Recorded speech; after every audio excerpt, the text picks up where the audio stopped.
Hello বন্ধুরা, আজকে আমি রাতের ডিনারে চলে এলাম। আজকে আমি বানাবো বাটার নান। সেই জন্যে প্রথমে একটা বাটিতে 4 চামচ ইস্ট দিয়ে একটু জল দিয়ে ভিজত দিয়ে দিলাম। 10 মিনিট ভিজত দিতে হবে।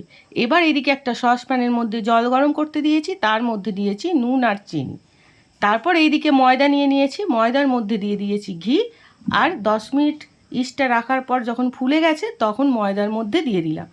দিয়ে ভালো করে মেশাতে হবে ইস্ট আর ময়দা, যেন দানা দানা হয়ে যায়।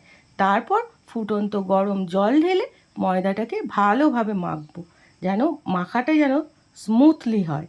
বেশ ভালো করে মাখা হয়ে গেলে তার মধ্যে দিয়ে দেব কিছুটা তেল, দিয়ে ভালো করে মেখে নিয়ে 1 ঘন্টার জন্য রেস্টে রেখে দেব। 1 ঘন্টা বাদে খুলে দেখব পুরো ডোটা একদম ফুলে গেছে। তারপর ওই ফোলা ডোটাকে নিয়ে ভালো করে আবার মেখে নিতে হবে। মেখে নেওয়ার পর বড় বড় করে লেচি বানাবো, একটু বড় রুটির থেকে।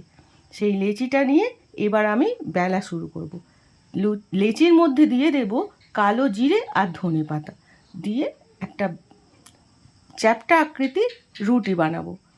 বানিয়ে প্যানের মধ্যে দিয়ে দেব, তার উপরে দিয়ে দেব বাটার, দিয়ে এপিট ওপিট করে ভেজে নেব। দেখো বন্ধুরা কেমন ফুলে যাচ্ছে। আজকে আমি ভেবেইছিলাম যে ইন্ডিয়া জিতবে, সেই অনারে আমি একটা ছোট্ট দেখে পার্টি রেখেছি। তাই আমি আজকে বানিয়েছি বাটার নান আর চিকেন কোরমা।